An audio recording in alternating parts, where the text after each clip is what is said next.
আর নতুন ছাত্রছাত্রীদের সমাগমে স্কুল ভরে উঠেছে।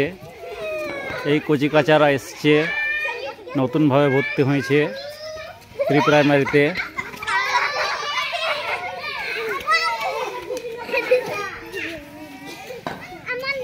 ক্লাস 5-এ চলে গেছে। আমার ক্লাস 4-এর ছাত্র ছাত্রী।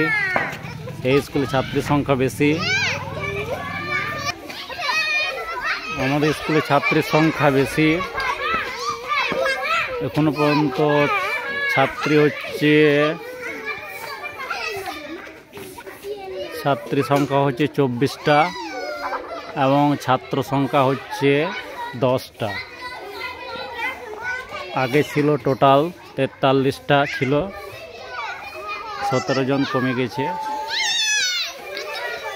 5-এ ভর্তি হয়েছে, ক্লাস 4-এ ছিল, 5 হয়েছে।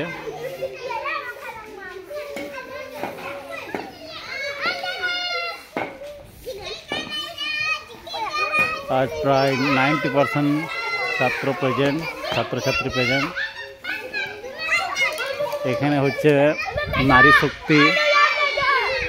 শক্তির জয় জয়কার। নারী বেশি, অর্থাৎ ছাত্রী বেশি, ছাত্র কম।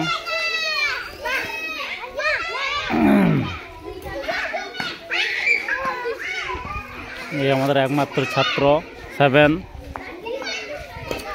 এই ছাত্র নতুন ভর্তি হয়েছে।